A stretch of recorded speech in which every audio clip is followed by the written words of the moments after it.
Hello everyone, TLSG here, back again with another daily Marvel Snap video. So today we have a deck build that is an accessible deck build, and even going up against Zabu or the other Series 5 cards, this has been holding its own. It is incredibly flexible, it can push a large amount of power, and it's overall just a very solid list. Now I believe Jeff Hoogland originally ran this list. It is dubbed JaneJaw for Jane Lockjaw, and it just is incredibly consistent. It pushes a lot of power, a lot of disruption. And so that is one of the reasons that I wanted to cover this deck. But the other is that there was a viewer that reached out to me on Twitter and asked if they could send me something just as an appreciation for the content that I've created. And I told them that they absolutely didn't have to, because just being a viewer and enjoying the content was enough. But they did say that they wanted to send it.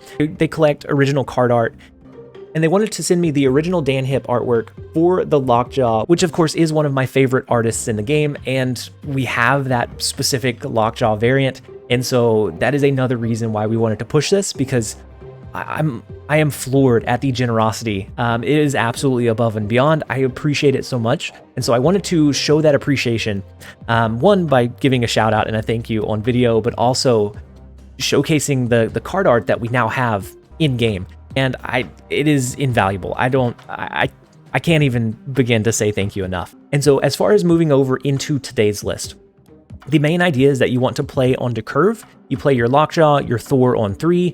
You can then start rotating your Wasp, your Sunspot, use your Jubilee to pull into some of those bigger resources.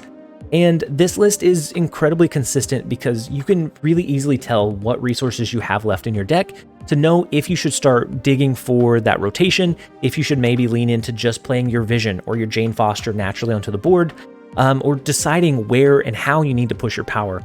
It offers a lot of flexibility, and it's just overall incredibly fun and pretty straightforward to play, so it's not one that just requires a lot of thought process, which is one of the reasons why I think move decks are so difficult, because you have to really think through your play lines. And so this one is pretty straightforward. We are going to go ahead and jump over into a couple of games. I hope you guys enjoy. All right, so first up we have Slu. The first location is the throne room. So any big cards that we have there, any kind of resources that we can move over, as long as we can outpace the opponent, is going to be doubled in that location. So we do have our Thor, we don't have our cheap resources, we don't have our Wasp or Sunspot, but that's okay. We do have Thor we can drop on curve. We could do Jubilee as kind of a Hail Mary into another card. And now we do have Sunspot. I think we do Thor instead, because we do have the Jane Foster that we can drop on curve on 5. I like dropping Vision on curve, but it's okay if we don't. Jane Foster is a little bit higher power push, and then it does draw into our free resources. And so they played Zabu. I almost think we Jubilee into the throne room, just in case it pulls into our Infinite or something really big. I want it to be in throne room, not necessarily in Jotunheim, not necessarily in Fisk Tower, just in case it's really, really big. But it could also be the Mjolnir. So it is Chavez, which is not bad. That is not a bad resource to pull into. Now, we do have all of our cheap resources in our hands, so we don't need to drop Jane Foster anymore. So I'm going to go ahead and drop our Vision into the throne room. On the last turn, I'll drop our Wasp and our Mjolnir. I don't know exactly where yet, but we have the flexibility of being able to do that on the last turn. As long as they don't do a wave here, then we should be okay to do it. So they play a Drax into Fisk Tower, and then the Polaris has no target to pull from, and so they don't get any upside from it. We could try to go with a sneaky Magneto play. That would pull Drax, that would pull Zabu, that would pull White Queen, all out of this location. And then this one should be a win, and then we're just looking to push and win the Fisk Tower location.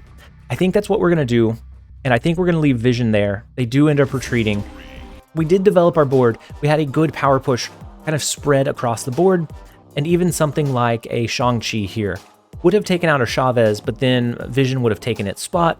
Would it have still been able to hold up? I don't know, but Slu did not think so. So let's go ahead and we will take that, and let's go ahead and jump over into the next one. All right, next up we have Matt.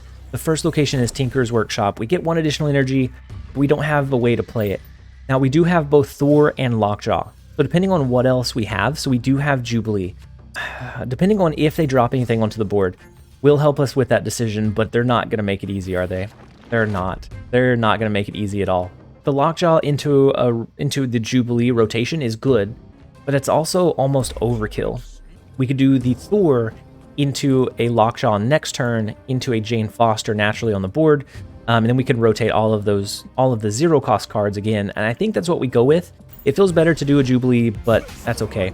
So they do Thor into Tinker's Workshop, we do Thor into Necrotia, just because we're going to eventually be able to push it up to 8 power. That's going to make sure that it's outside of Shang-Chi range, and it helps us push that little bit of power into Necrotia. And so we're going to go ahead and do Lockjaw into a Wasp rotation. We'll see what they ended up snapping off of. The Shuri is why they snapped. Shuri Lee, that's it. We're going to do the Wasp rotation into a Hulk, which is a decent push. Now do Jane Foster. In our deck, we have a lot of we have several zero cost cards.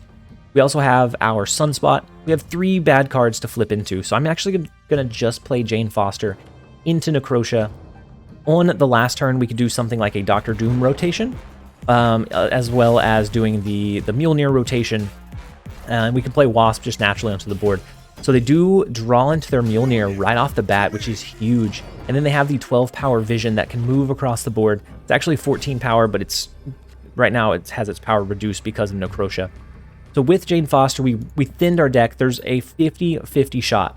Whenever we rotate a card, we can flip into either Sunspot or Magneto. And so I think we're going to do Doctor Doom into Mjolnir. That gives us a chance to trigger Doctor Doom twice. It's either that, or we go with something like a Jubilee with a Jubilee as a Hail Mary pull for the Magneto over into Miniaturized Lab, as well as doing the double rotation. So we could guarantee a flip back into Mjolnir that way. Doctor Doom could potentially do 10 power here and here, and the Magneto won't move these cards, and so they'd be stuck in this lane. Oh man, we freaked out. So we're gonna do the Doctor Doom into the Mjolnir, into, oh wow. So they copy the, oh wow. They copy the Doctor Doom, they copy the Mjolnir, oh my gosh. The only benefit that we have is that we're gonna rotate our cards, and so maybe we can get some upside. The leader, oh, the Sunspot is trying. We need to flip into, if we flip back into, oh man. If we flip back into Doctor Doom, we should win. The Magneto play does it as well. Okay, never mind. We're fine. We're freaking out for nothing. The leader play was very scary, especially with them knowing that we were going to drop that additional buff for the Thor. That was big-brained. It's a leader, so it's always big-brained, I guess. But that was a roller coaster. That was very scary. We will take those, though. We will take those every single time. Let's go ahead and jump over into the next one. All right, next up we have Spider Sense. The first location is the Avengers compound, so on turn 5, we'll have to play there. Ooh, and then Death's Domain is going to be great for our vision. So I think with this and the way that it's playing out, we will probably do Lockjaw into a Jubilee, into a Vision, and then the rest of the game is kind of however it lines out to figure out our last turn play. But right now, that is unfortunate. Oh man. I don't want to. Why? Spider Sense, why are you this way? With the Goose, that tells me they probably have the they probably have Brood that's going to push power into Death's Domain. They probably have the Silver Surfer, and I think we're just going to fold here. Like we could actually, maybe we rotate into a Magneto and pull their Broods out and cap out the Avengers compound lane instead, taking it out of Death's Domain. I don't know. There's a couple of chances. It's a little bit too early. It's a little premature to tell. The Brood does come down in Death's Domain. So this next turn, we're actually going to do a double rotation into the Avengers compound. We are hoping for a Magneto pull. That would cap out their Avengers compound lane and take their power out of Death's Domain. Oh, we can't do the Jubilee, can we? Okay. So maybe we do Jubilee into Xandar. Next turn, we can do at least the Sunspot rotation. Maybe we draw into our Wasp. Maybe we draw into a Mjolnir if we pull into Thor here. As long as we don't draw into Wasp, we're okay. If we draw into Wasp, I may cry. It is the Magneto play, so that pulls their 2 little broodlings over into Xandar, almost capping out that location. And so they're going to have to strategically play around Death's Domain now. Maybe we can get the Wasp top deck there was huge. Maybe we can cycle into a Doctor Doom, and that would push 5 power here, and that might be enough to win Death's Domain. And then we're just looking to win one other location. So what started out as a really bleak looking game may have turned around. I thought about retreating, but we did get the really lucky high roll of the Magneto pull. The Doctor Doom flip is beautiful as well. I don't think they have another way to push power into Death's Domain, so we should just win that one. We just need enough raw power in one of the into the too late Cosmo play. Just a little bit too late, my friend. And so now I'm a little torn. So they can do 2 cards. They can do a Maximus. That's going to give them 7 power in the Avengers compound lane.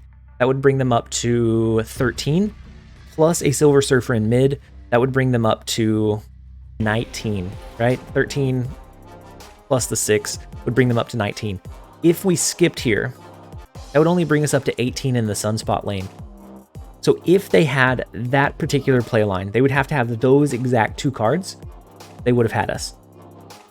But the Magneto allowed us to find the win condition when it wasn't there. When it wasn't there otherwise, that was beautiful.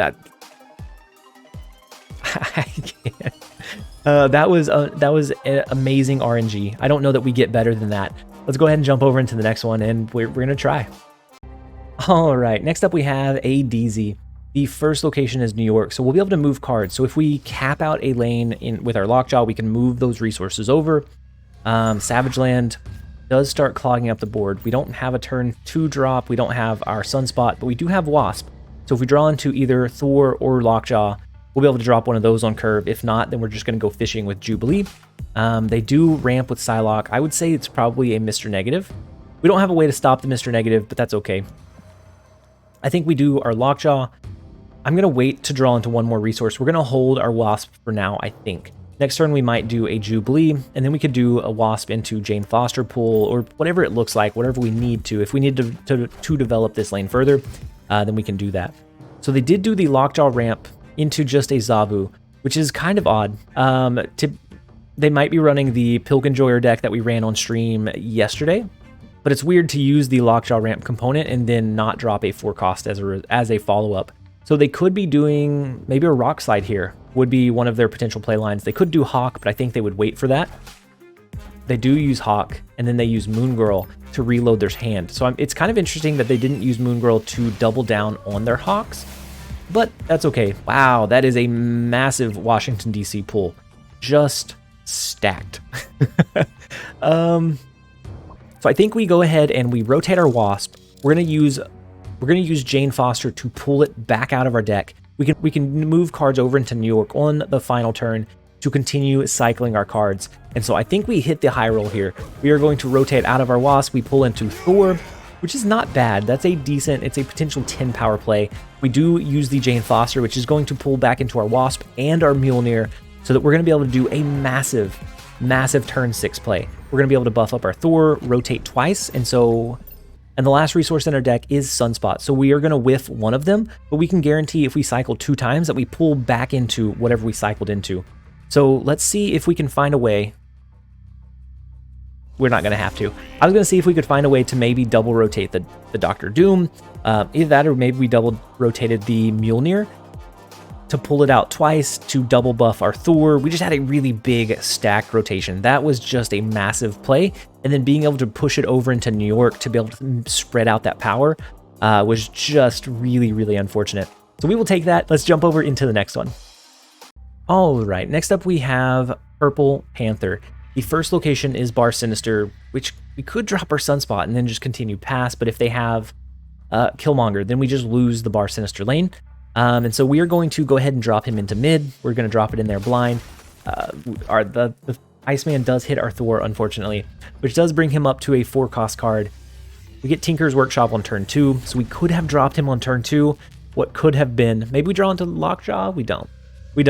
Doctor Doom is always decent to drop into Bar Sinister if you can hold off that long, just because he's going to fill up the rest of the board. The wave there is interesting. So what are they dropping? Nothing. They're not dropping anything because nobody can play here. We're just going to have to absorb it with Sunspot. I think they miscalculated because of the extra energy for Tinker's Workshop. I think they messed up. We could do the quadruple Thor into a whole bunch of Mjolnirs in our deck, but I don't think that's that ideal.